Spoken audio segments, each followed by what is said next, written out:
Hola a todas las personas que nos ven en este canal. Vamos a darle continuación a la lectura de este libro, El 12º Planeta, escrito por Zecharia Sitchin, ya fallecido en el 2010. Zecharia Sitchin, más de 30 años dedicados al estudio, a la investigación. Eran de las pocas personas que podían traducir las tablillas sumerias. Esta es una tablilla sumeria de barro, de arcilla, de los pocos que las sabían traducir, y copió su contenido en varios idiomas. Están escritos sus libros y en un lenguaje fácil y sencillo de entender. Y Zecharia Sitchin hizo un trabajo impecable que pocos han conseguido continuar. Hay miles de tablillas en los museos de Europa, de Estados Unidos, de Asia. Están en los sótanos cogiendo polvo. No hay expertos que las traduzcan, que las coloquen en lenguaje sencillo, como hizo este hombre, Zecharia Sitchin. A veces por los intereses que están detrás de esas personas. Por eso no hacen el trabajo que él hizo. Ustedes saben, cuando un investigador va o iba a lo que hoy es Mesopotamia, un europeo, un estadounidense, a investigar, a excavar para encontrar tablillas, documentos de arcilla, encontrar ciudades que estaban enterradas, estos personajes necesitaban dinero para hacer ese trabajo, porque hay que pagarle a los que excavan la tierra, la comida diaria, el que controla el personal que está trabajando, muchas cosas que suponen gastos en dinero. Entonces estos personajes normalmente recurrían a instituciones que tenían dinero, que tienen dinero, o personas en concreto que tenían mucho dinero y los financiaban. Entonces esos expertos europeos estadounidenses tenían que rendirle cuenta a esas personas que lo financiaban. No podían, si traducían una tablilla, no podían colocar lo que ellos querían o serle fiel a la traducción. Se coloca y se da al público lo que esos señores o esas instituciones que los financiaron aceptaban que se diera al público.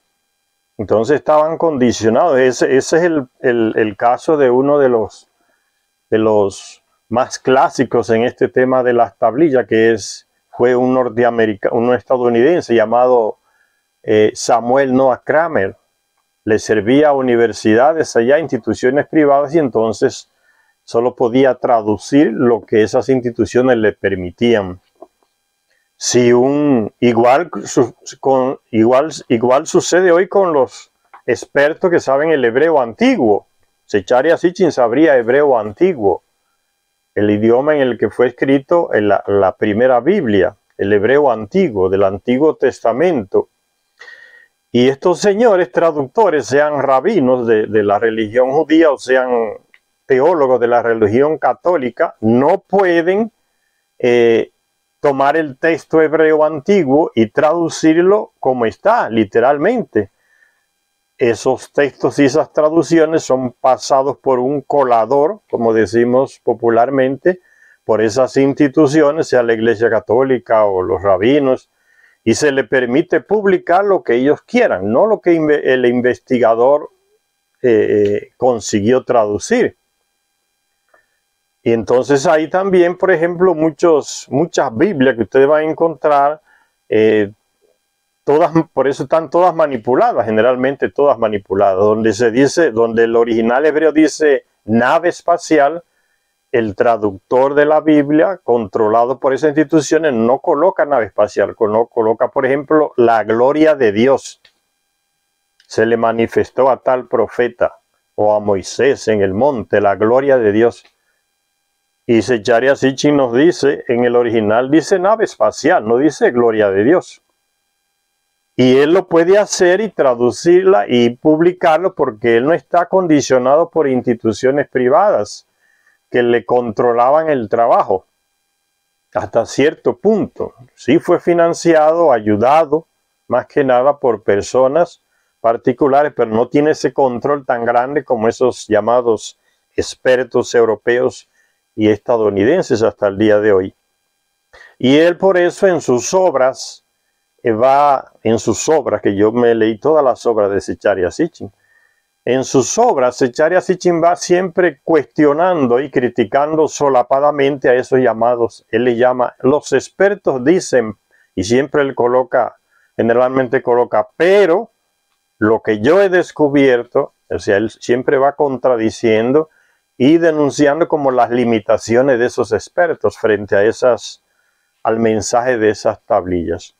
Entonces, esta teoría que se relata Zecharia Sitchin en sus libros, este es el primero, sobre esas personas que llegaron de otro planeta, el 12º planeta, que crearon al terrestre actual, o sea, al Homo sapiens, con una manipulación genética. Eso no lo inventó él, lo saca de las tablillas, que otros no han tenido el coraje de traducir y colocar en lenguaje popular, simplemente porque no quieren a veces que se sepan las cosas. La política de ocultar es propia de los grandes imperios, de los grandes países que controlan el conocimiento y todo. No publicar todo, no dejar la información que fluya. Entonces se le agradece a Zecharia Sitchin el trabajo inmenso que hizo por más de 30 años y sin embargo usted va a encontrar personas que hoy después de muerto lo desacreditan. Dicen no, que estaba mintiendo, que era un mentiroso. Pero usted cuando va a ver las pruebas que esas personas presentan son cosas ridículas que no vale la pena ni leérselas ni escucharlas. En la última parte que leíamos hablábamos de cómo ese Homo sapiens apareció como si fuera de repente. ¿Por qué de repente? Porque no se adecua a la teoría de Darwin, de Charles Darwin, que hablaba de la evolución de las especies, ¿no? Que sobrevivía el más fuerte. Y que esa evolución de las especies llevaba millones y millones de años para poder dar ese cambio genético en ella. Y eso no se aplica al Homo sapiens, que somos nosotros. Nosotros no seguimos, no hay nada que muestre o que pruebe que nosotros somos fruto de una evolución de millones de años. Nosotros, el Homo sapiens aparece en Mesopotamia como si fuera de repente 3.300.000 años atrás.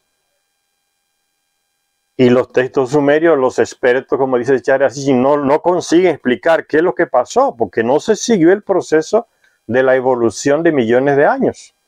Hay otros seres en la Tierra que están evoluyendo, están evolucionando. Y se llevarán millones y millones de años hasta que cambien. Pero nosotros aparecemos como de repente, 300.000 años atrás. Y los expertos dicen, no conseguimos explicar qué pasó. Y Zecharia Sitchin, yo sí tengo explicación. La explicación mía es la que está en las tablillas que dejaron en Mesopotamia. Esa cultura que un inglés en 1869... un alemán francés llamado Julio Oppert, se le ocurrió llamar a ese pueblo sumerios y el local donde estaban Sumeria. Y a partir de ese año, 1869, los libros de texto vienen hablando de los sumerios, pero ellos no saben, los expertos europeos, quiénes eran los sumerios, qué pueblo era ese. Eso lo explica una investigadora científica llamada Ruth Amaryllis Sotomayor de Ecuador, todavía está viva, reside en España, ha escrito varios libros y ella explica a eso que le llaman sumerios, una palabra que significa como criadero de animales. Ese no era el nombre, eso se lo inventó ese alemán Julio Oppert y le puso ese nombre, pero ellos no se llamaban sumerios ni sumer. Y ella dice, ese pueblo salió de aquí de los Andes, porque de los Andes salieron varias culturas, varias razas negras, blancas, amarillas, y se expandieron por el mundo, en Asia, en Oriente, en Europa, salieron de aquí, de los Andes. Y ella prueba eso. No solamente una teoría, presenta la documentación. Entonces ellos no se llamaban sumerios. Ahora no me recuerdo el nombre que ella les da a esas razas que se instalaron en China, que se instalaron en la India y de la India pasaron a Mesopotamia. Son esos pueblos que tenían un nombre concreto, pero no se llamaban sumerios, ni Sumeria era el local. Eso se lo inventó ese alemán francés Julio Opper en 1869, y como los europeos en esa época tenían el control de las investigaciones científicas, pues los escritores de ellos siguieron con ese nombre. Hasta el día de hoy se sigue. Y veíamos entonces que esa aparición como repentina del Homo sapiens que somos nosotros no cuadra con la evolución como la plantea Charles Darwin. Entonces Zecharia Sitchin, sí, yo tengo la respuesta para eso. Ustedes los expertos no la tienen, yo la tengo. Y está en las tablillas sumerias. Dice Zecharia Sitchin, los expertos no tienen explicación para esto, pero nosotros sí. Es como decir, yo sí. Los textos sumerios y babilonios sí que la tienen. Y el Antiguo Testamento también. En la Biblia ya aparece cuál fue el origen de esta civilización que formamos parte, de esta humanidad, el Homo sapiens. El Homo sapiens, el hombre moderno, fue creado por los antiguos dioses. Afortunadamente, los textos mesopotámicos hacen una clara exposición del momento en que fue creado el hombre. Los textos mesopotámicos hacen una clara exposición del momento en que fue creado el hombre. O sea, todo está detallado en las tablillas. El relato de las fatigas y el posterior motín de los Anunnaki nos dice que durante 40 periodos sufrieron el trabajo día y noche. Los largos años de su duro trabajo los dramatizó el poeta con la repetición de versos. Y ahí menciona entonces un texto antiguo de las tablillas que dice, durante 10 periodos sufrieron el duro trabajo, durante 20 periodos sufrieron el duro trabajo, durante 30 periodos sufrieron el duro trabajo, durante 40 periodos sufrieron el duro trabajo.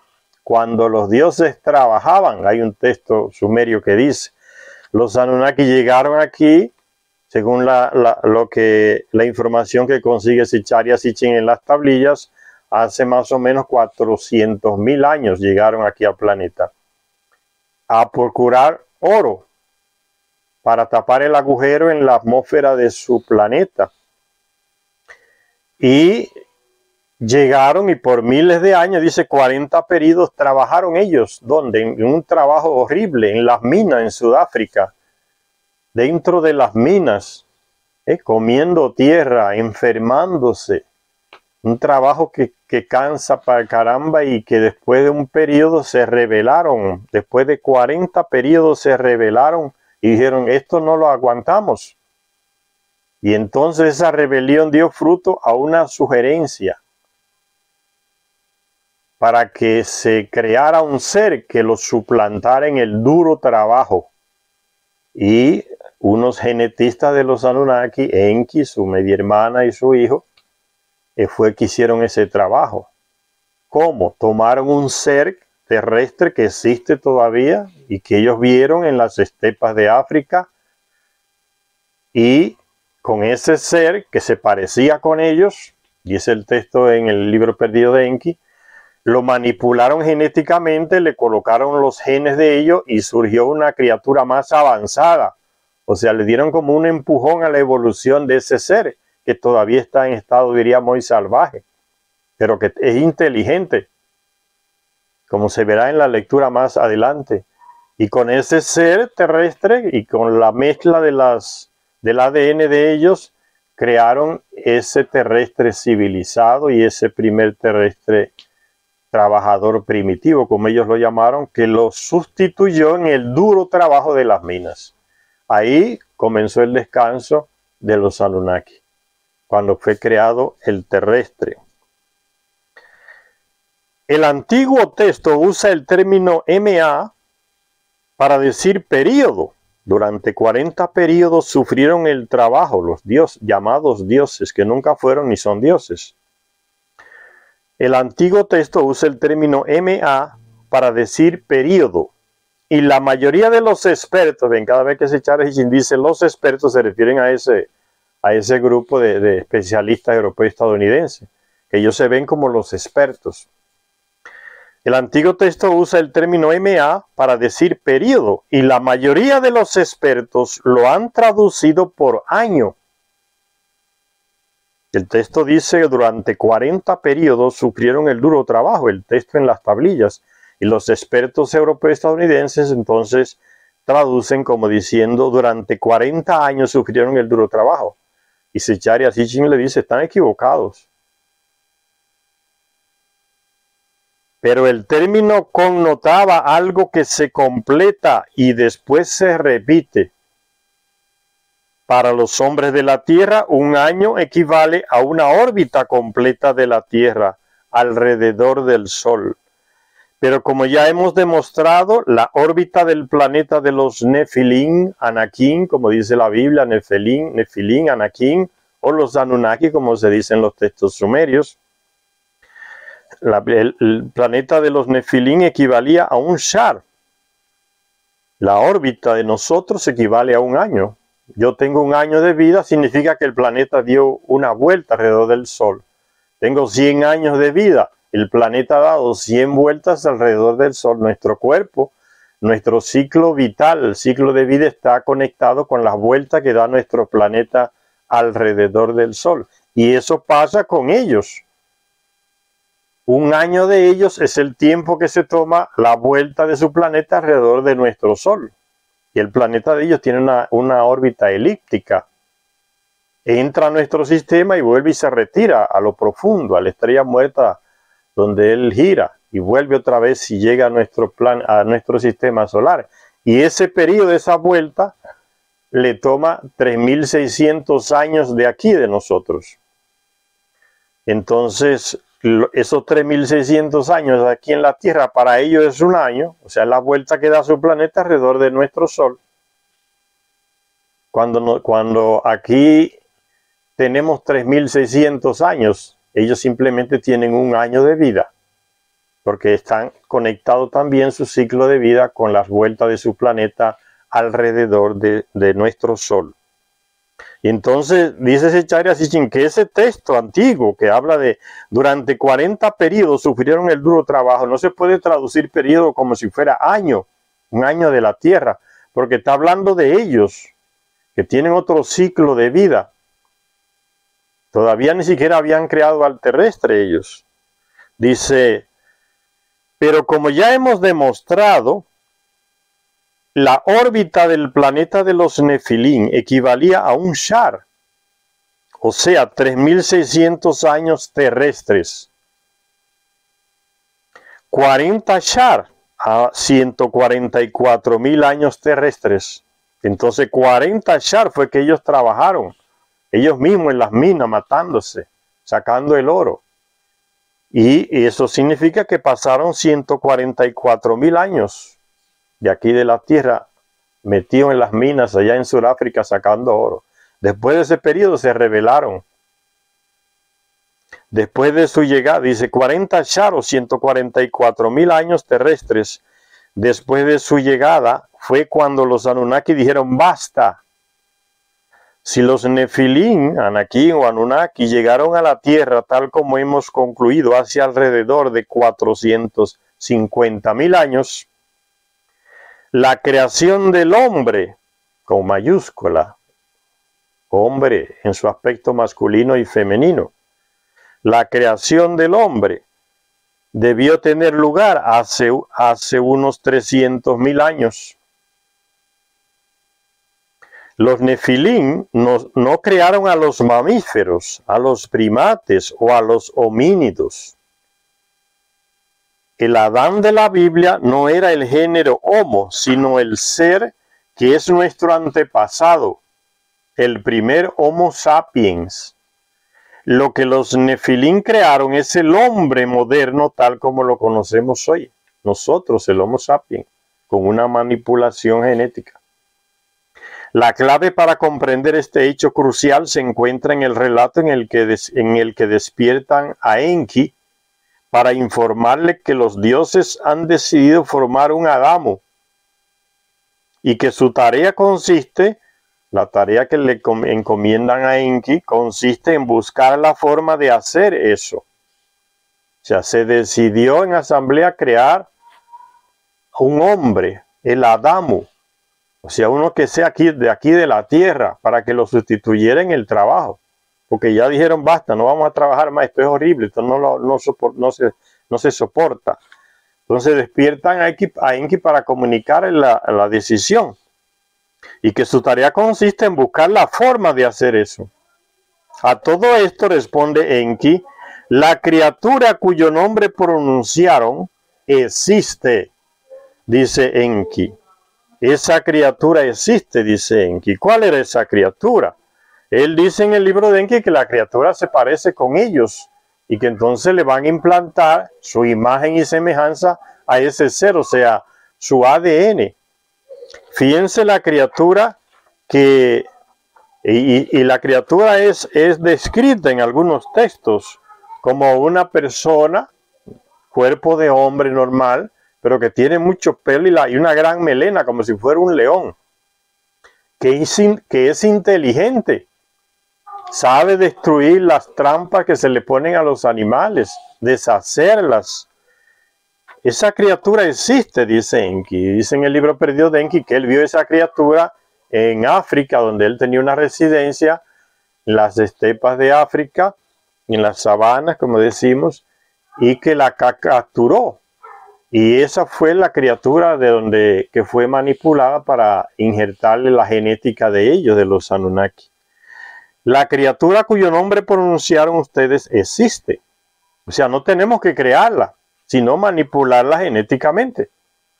Y añade Enki, sujeten sobre ella, sobre la criatura que ya existe, la imagen de los dioses.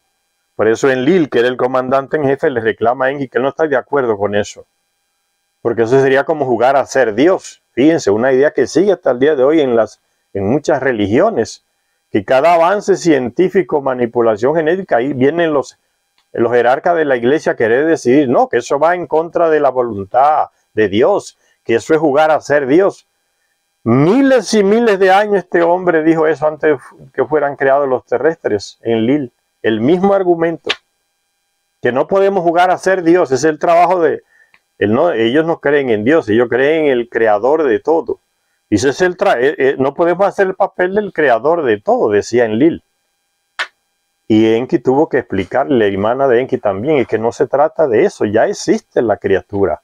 No vamos a crear nada, vamos a manipularla genéticamente para que surja otro ser más avanzado, más civilizado, más inteligente, que pueda obedecer las órdenes y trabajar con el pico y la pala en las minas. Porque el objetivo es que nos sustituyen el trabajo duro de las minas. Y añade Enki entonces, sujeten sobre esa criatura que ya existe la imagen de los dioses. Aquí, por tanto, dice Zecharia Sitchin, se encuentra la respuesta al enigma. Los Nefilim, Anakim o Anunnaki, no crearon al hombre de la nada. De la nada no se crea nada. Más bien tomaron una criatura que ya existía y la manipularon para sujetar sobre ella la imagen de los dioses.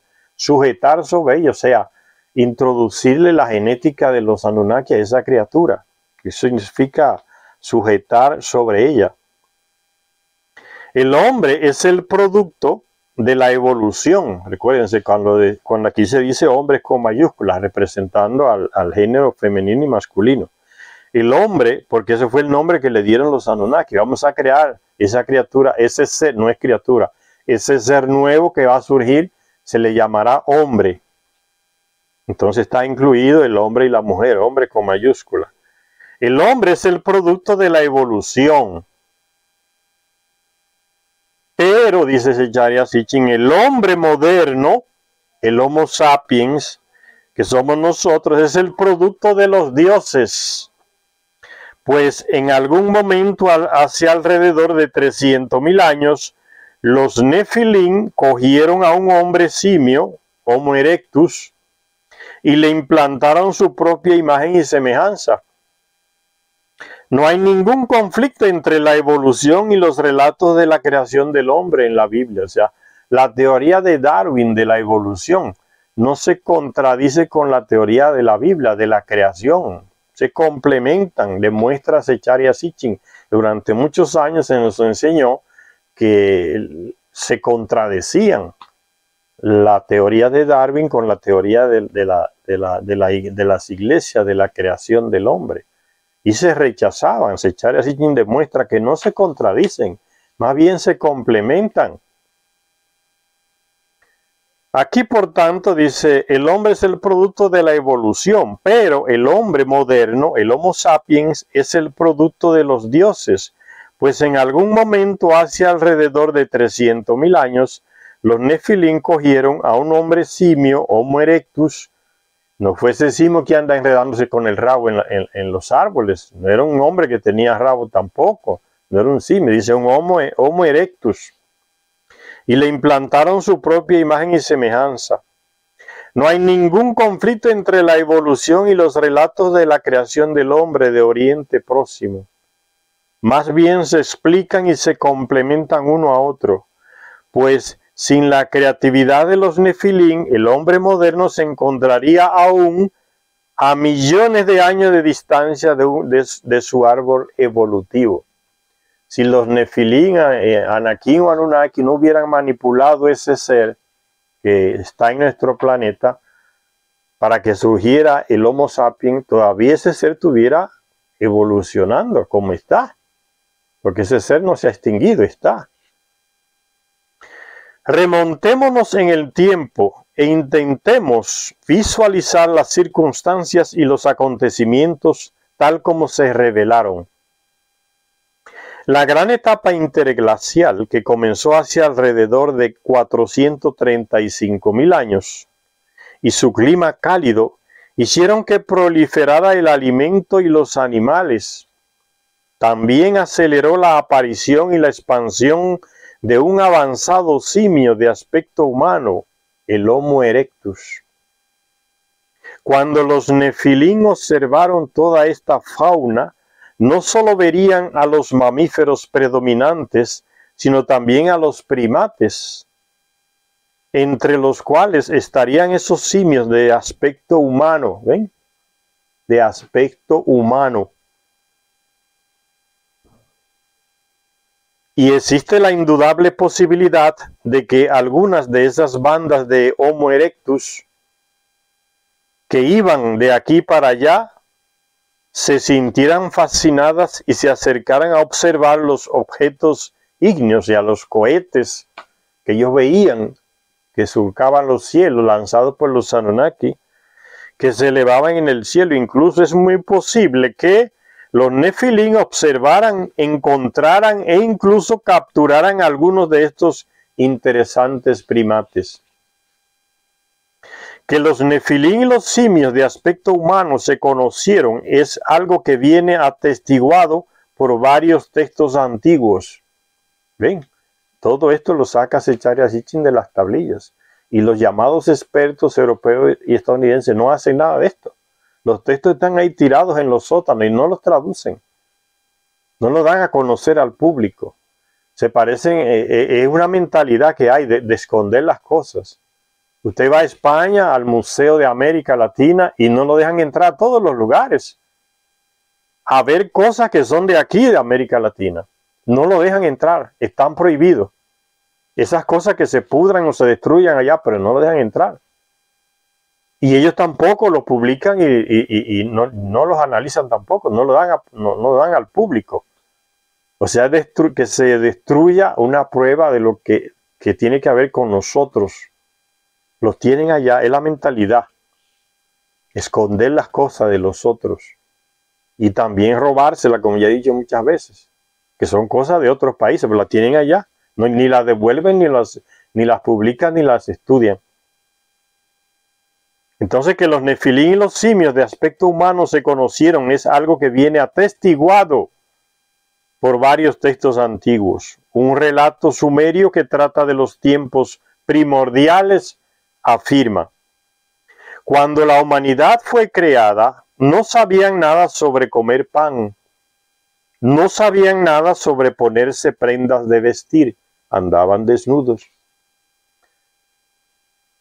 Comían plantas con la boca como la oveja, bebían agua de una zanja.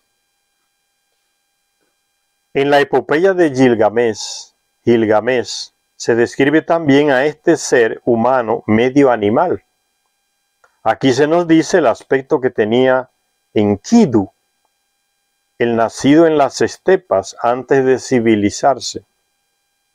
Peludo es todo su cuerpo, dotado en la cabeza con una melena como la de una mujer, ¿ve? Mucho cabello. Un ser que anda como salvaje no se recorta el cabello. No sabe nada de gente ni de tierra. Su atuendo es como el de uno de los campos verdes. Come hierba como las gacelas, con las bestias salvajes se codea. En el abrevadero, con las prolíficas criaturas en el agua, su corazón se deleita. Entonces dice Zecharia Sitchin, el texto acadio no solo describe a un hombre de aspecto animal, también habla de un encuentro con tal ser. Y aquí viene el relato del encuentro. Un Anunnaki, cazador de animales, se encuentra con uno de estos seres. Y fíjense cómo lo relata aquí. Entonces, un cazador, uno que pone trampas. Acuérdense que no se había creado al terrestre cuando este texto es escrito. Le escriben uno de ellos, los llamados dioses, Anunnaki o Anakin, Nefilín.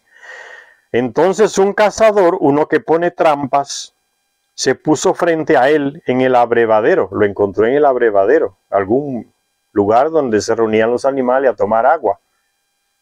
Cuando el cazador lo vio, su cara se quedó inmóvil. Parece que fue la primera vez que vio este ser. Su cara se quedó inmóvil. La inquietud tocó su corazón.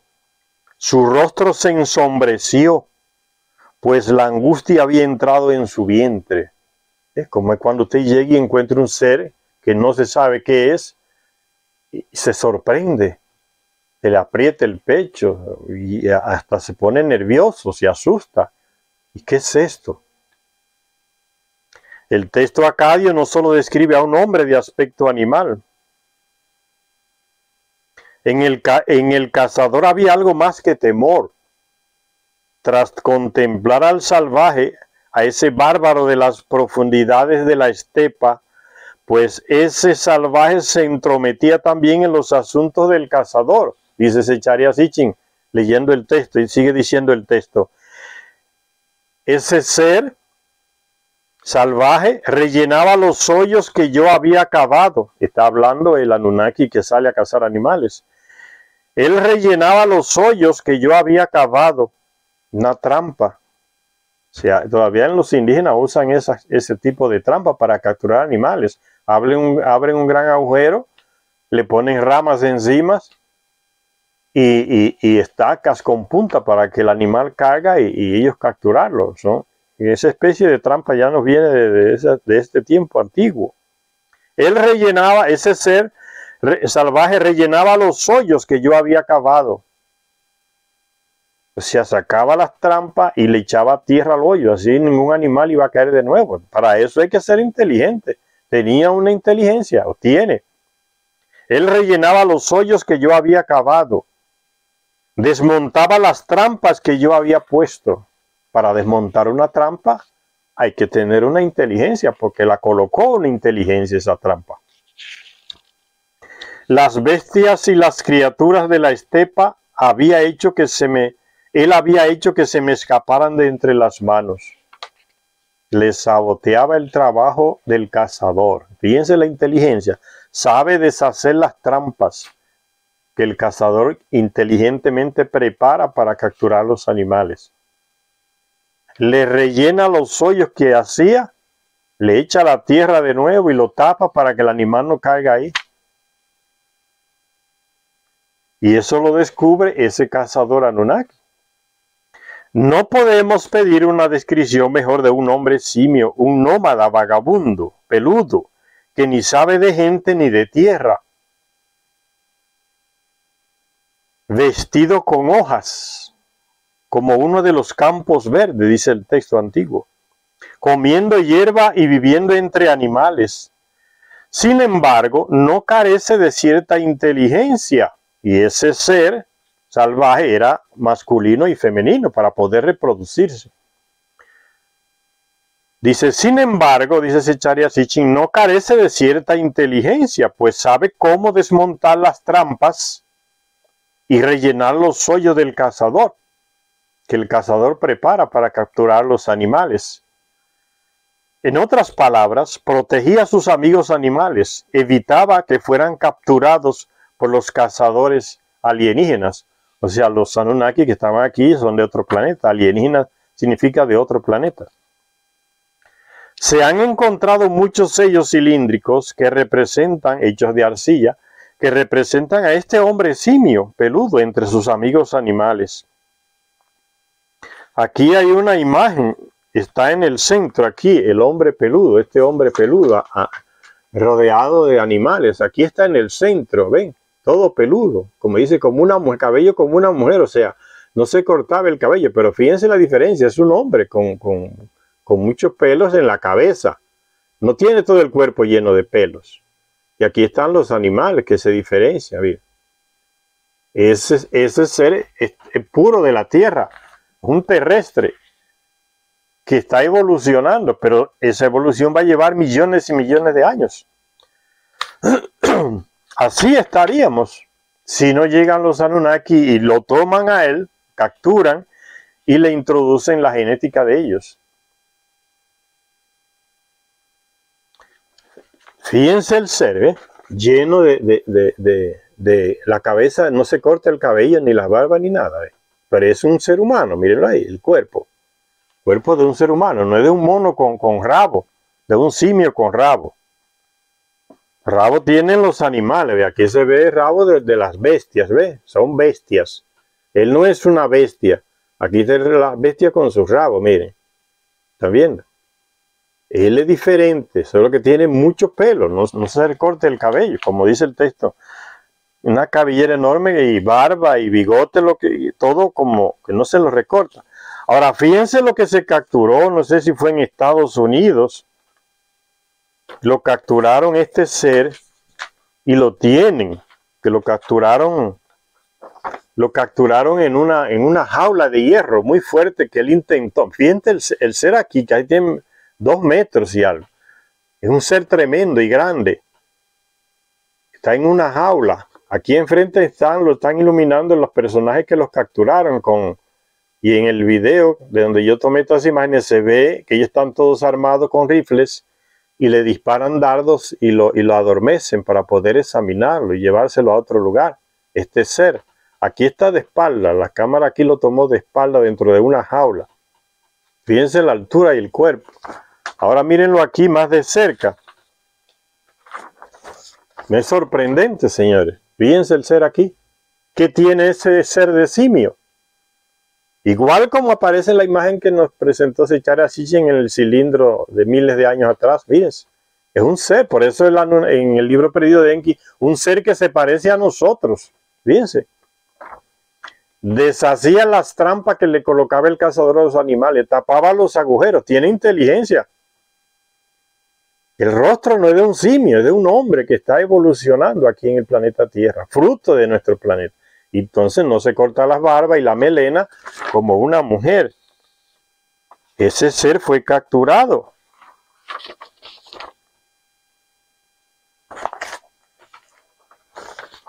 ¿Qué tiene de simio? Nada. Simplemente mucho pelo, no se lo recorta. Pero fíjense, boca, nariz y ojo y todo. La cara de un hombre salvaje, diríamos, soy un hombre salvaje.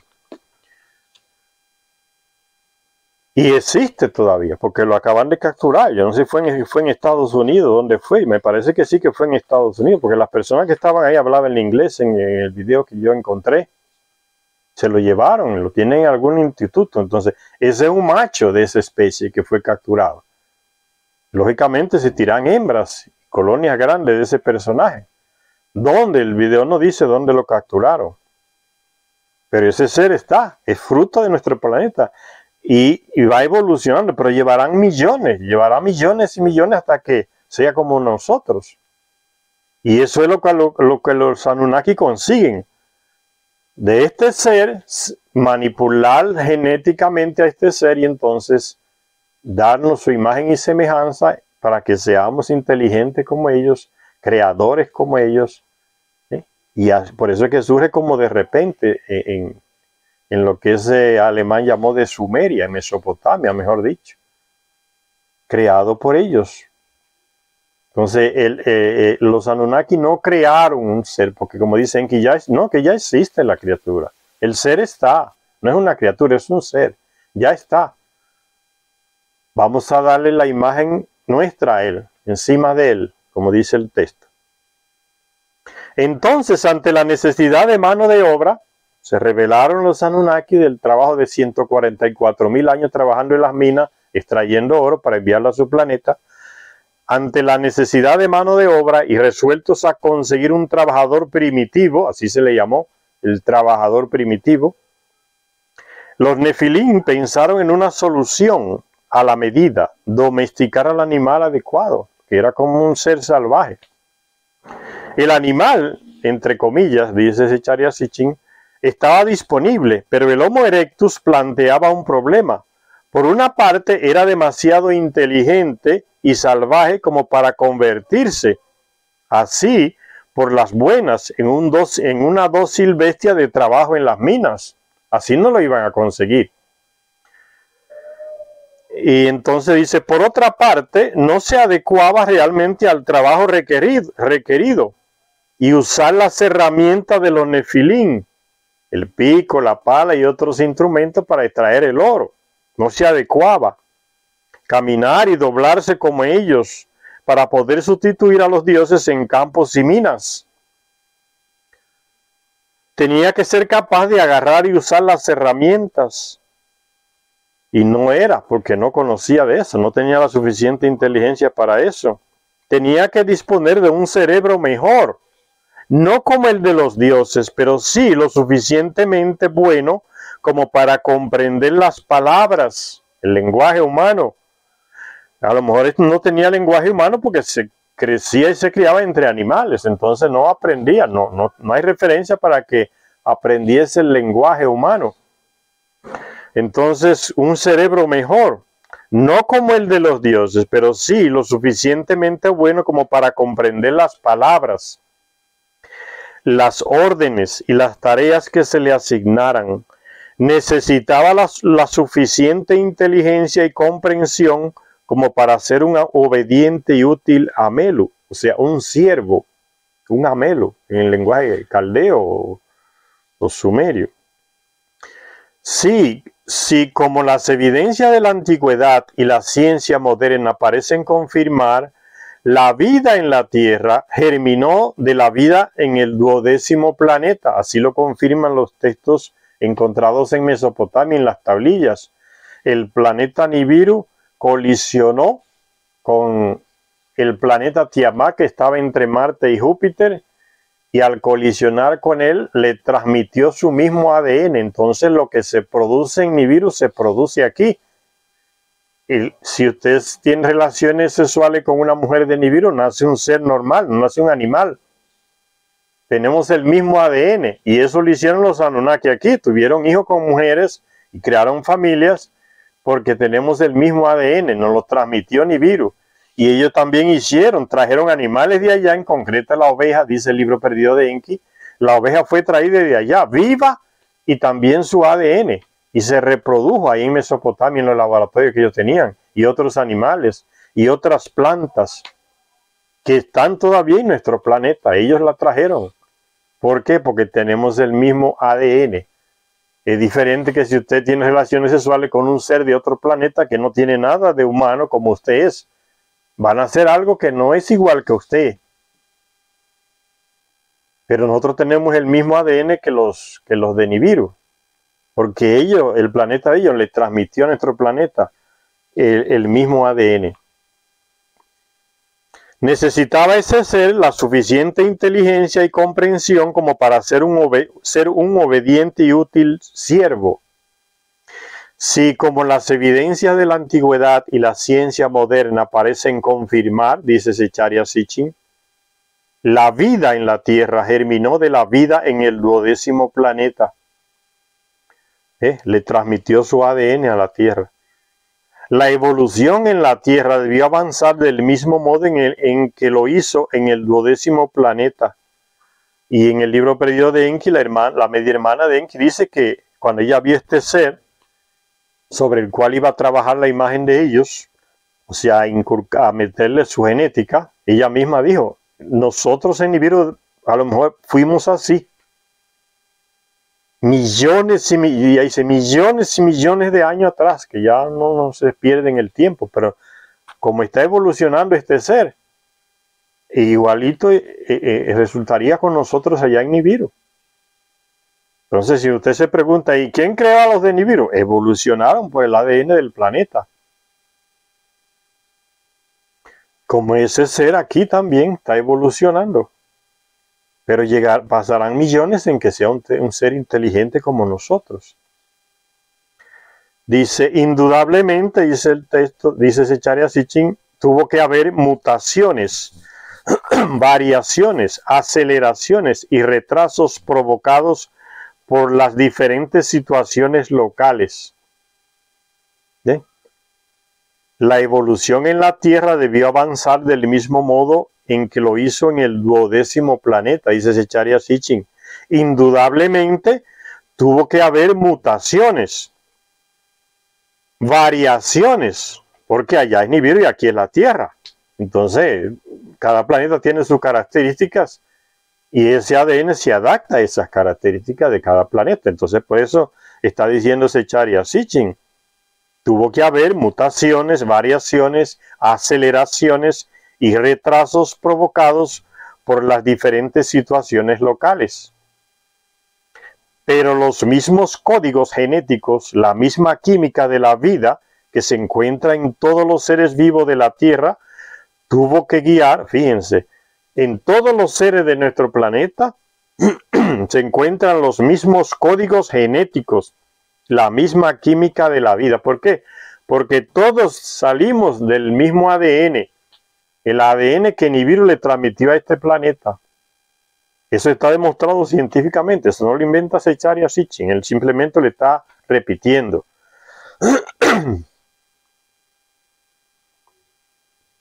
Los mismos códigos genéticos, la misma química de la vida que se encuentra en todos los seres vivos de la Tierra, tuvo que guiar el desarrollo de las formas de vida terrestres en la misma dirección general que siguió en el 12º planeta. Al observar las distintas formas de vida de la Tierra, los Nefilim y su científico jefe, Enki, o Ea, no debieron tardar demasiado en darse cuenta de lo que sucedía. Al observar las distintas formas de vida, o sea, vamos a manipular un ser que aunque tiene el mismo ADN que nosotros, las condiciones locales han hecho que tenga variaciones, que no sea idéntico como nosotros. Entonces el trabajo va a ser difícil. Dice, no debieron tardar demasiado en darse cuenta de lo que sucedía. Durante la colisión celeste, su planeta había inseminado la Tierra con su propia vida, con el propio ADN de Nibiru.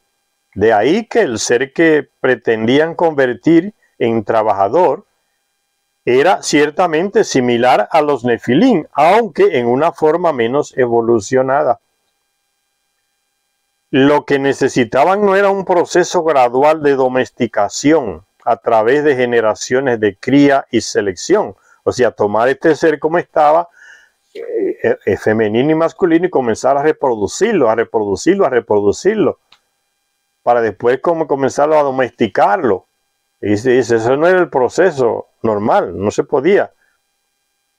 De ahí que el ser que pretendían convertir en trabajador era ciertamente similar a los Nefilín, aunque en una forma menos evolucionada.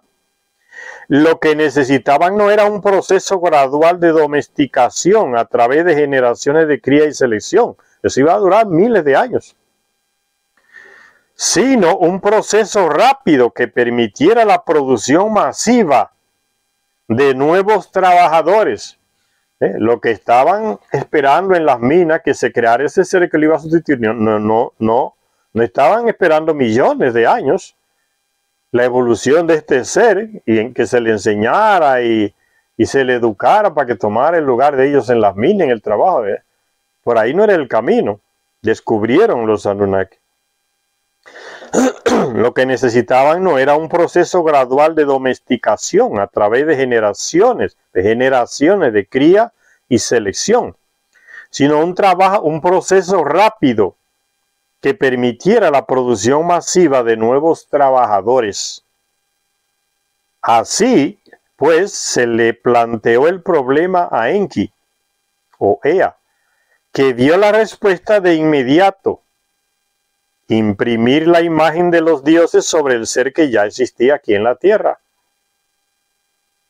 El proceso de imprimir la imagen de los dioses, o sea, la genética de ellos en ese ser de aquí de la tierra, en ese Homo erectus.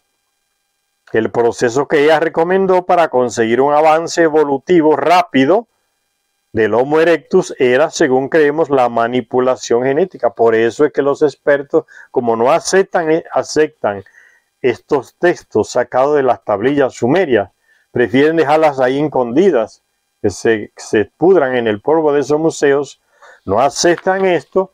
Entonces se preguntan, no sabemos de dónde salió el Homo erectus, el Homo sapiens, mejor dicho.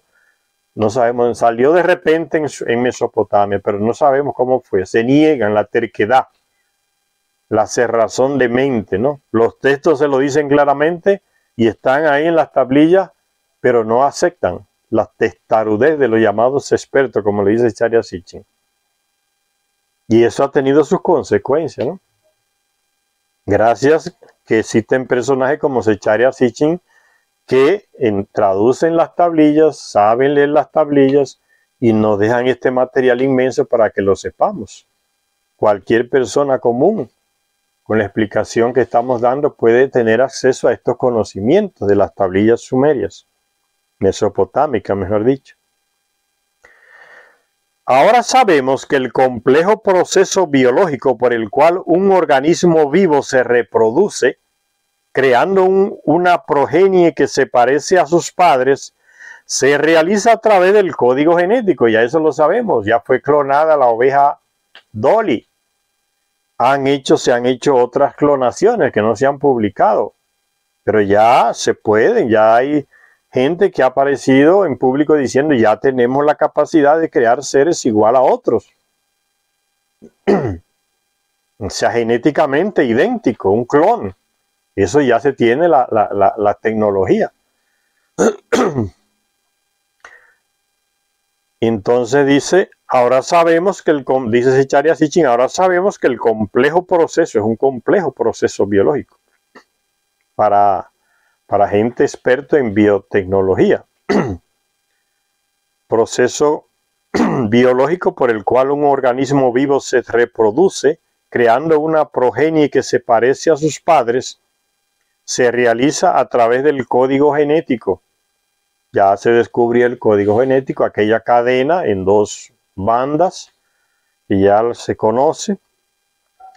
Todos los organismos vivos, desde la lombriz hasta el helecho arborescente, desde lo animal hasta lo vegetal, o el hombre, disponen en el interior de cada célula de una serie de cromosomas, unos cuerpecillos diminutos con forma de vara, que conservan toda la información hereditaria de ese organismo en particular.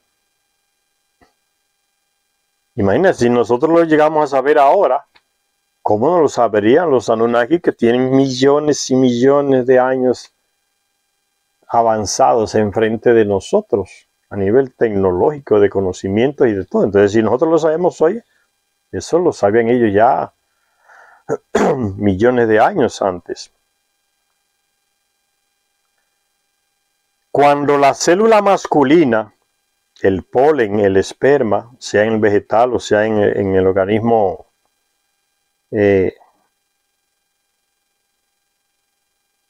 humano o animal en particular, cuando la célula masculina, el polen o el esperma, fertiliza la célula femenina, los dos grupos de cromosomas se combinan y luego se dividen para formar nuevas células que tienen todas las características hereditarias de las células de los dos progenitores. En la actualidad es posible la inseminación artificial, incluso la de un huevo humano femenino. Pero el desafío, que sería como el nacimiento in vitro en un laboratorio, sin necesidad de que sea fecundado con el contacto físico sexual del hombre y la mujer. En la actualidad es posible la inseminación artificial, incluso la de un huevo humano femenino. Pero el desafío se encuentra en la fertilización cruzada entre diferentes familias dentro de la misma especie. Ese es un desafío. E incluso entre especies diferentes.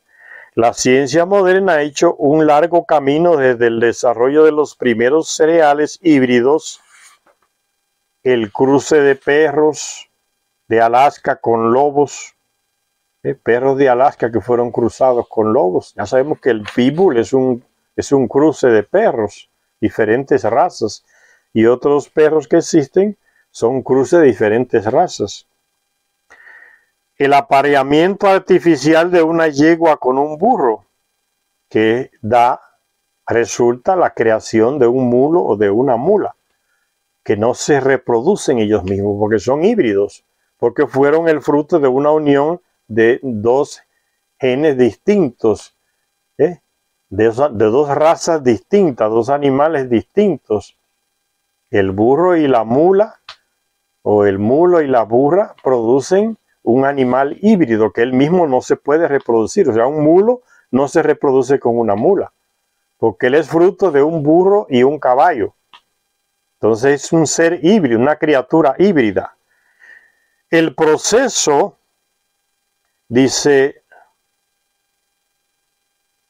hasta la capacidad para manipular la propia reproducción del hombre, ya eso se tiene, ese conocimiento. El proceso llamado clonación, del griego clon, que significa ramita, aplica a los animales el mismo principio que se sigue cuando se corta uno de los tallos de una planta para, con él, reproducir otras plantas similares. Esta técnica aplicada a los animales se demostró viable por primera vez en Inglaterra, cuando el doctor John Gordon sustituyó el núcleo de un huevo fertilizado de rana por el material nuclear de otra célula de la misma rana. La generación de renacuajos normales demostró que el huevo procedía a desarrollar, subdividir y crear progenie sin importar de dónde se obtuviera el grupo de cromosomas a emparejar. Los experimentos del Instituto Sociedad Institucional de Ciencias y Éticas de la Vida de Nueva York han demostrado que ya se dispone de las técnicas necesarias para la clonación de seres humanos. Hoy la tenemos, imagínense cómo la tendrían los Anunnaki, mucho más perfecta. En estos momentos es posible tomar el material nuclear de cualquier célula humana, no necesariamente de los órganos sexuales, e introduciendo sus 23 pares de cromosomas completos en el óvulo femenino, concebir y dar a luz a una persona predeterminada. Se puede hacer una persona como uno quiere. Es predeterminada. Ya existe la tecnología. En la concepción normal, los cromosomas del padre y de la madre se mezclan para después dividirse y concluir en los 23 pares de cromosomas, en un proceso de combinaciones fortuitas. Pero en la clonación, la descendencia es una réplica exacta de un grupo de cromosomas que no se ha dividido. Fíjense, Charya Sitchin en un lenguaje simple nos está dando una aula de biotecnología, señores. Poseemos ya, según el doctor W. Geiling, el tremendo conocimiento para hacer copias exactas de seres humanos. Un número ilimitado de Hitlers, de Mozart, de Einstein, si hubiéramos preservado sus núcleos celulares. Y ya se escucha a cada momento hablar que van a resucitar con la genética los mamut o otro animal. Eso ya es común. Pero el arte de la ingeniería genética no se limita a un proceso. Investigadores de muchos países han perfeccionado un proceso llamado fusión celular, que hace posible fundir células en vez de combinar cromosomas dentro de una única célula. Como resultado de este proceso, células de diferentes procedencias se pueden fundir en una supercélula, conservando dentro de sí misma los dos núcleos y una doble serie de cromosomas emparejados. Cuando esta célula se divide, la mezcla de núcleos y cromosomas se puede cindir según un modelo diferente al de cada célula antes de la fusión. El resultado puede ser el de dos nuevas células, cada una de ellas genéticamente completa, pero cada una con una nueva serie de códigos genéticos completamente trastocados con relación a los que había en las células de los progenitores. Fíjense hasta dónde ha llegado el conocimiento de nosotros, el Homo sapiens actual. Esos son los conocimientos que nunca podría llegar a tener ese Homo erectus que ellos encontraron en las estepas. Le faltaba ese proceso, o sea, está evolucionando porque existe todavía, pero llevará millones y millones de años en que ese ser terrestre evolucione al nivel que tenemos nosotros. Esto significa que las células de lo que hasta ahora eran organismos vivos incompatibles, por ejemplo las de un pollo y las de un ratón, se puedan fundir, fíjense, células de animales diferentes se pueden fundir para formar células nuevas con nuevas mezclas genéticas que producirán animales nuevos, que no serán ni pollos ni ratones, tal como los conocemos. Aún más refinado, el proceso nos puede permitir también la selección de las características o rasgos de una forma de vida que se pretenden impartir a la célula combinada o fusionada. Podemos introducirle a este ser tantas características. Fíjense hasta dónde se ha llegado. Eso es lo que está diciendo ese Charya Sitchin. Se puede crear el ser según el corazón de los científicos biogenetistas, según ellos quieran, con las características que ellos quieran. Esto está llevando al desarrollo del amplio campo de los trasplantes genéticos. Ahora es posible extraer de determinadas bacterias un gen específico e introducirlo en una célula animal o humana, dándole a la descendencia una característica añadida. Hasta ahí hemos llegado. Y eso no es nuevo, eso lo hicieron los Anunnaki. Y los resultados están andando por ahí, se han visto desde la antigüedad, se han visto esos resultados. Mezclar animal con otro genéticamente, que produce un animal diferente. Mitad caballo, mitad hombre, mitad serpiente, serpiente con cabeza de mujer. Buey con cuerpo de hombre y con cabeza de hombre. mujer con cabeza con torso de pez. Eso se ha encontrado, señores. Manipulaciones genéticas que se siguen haciendo hasta el día de hoy porque ya se tiene la tecnología, solo que está trabajando escondida por las represiones éticas que existen. Vamos a hacer una parada por aquí, después continuamos con esta lectura de este primer libro escrito por Zecharia Sitchin titulado El 12º planeta. Gracias a todas y todos los que nos ven en este canal.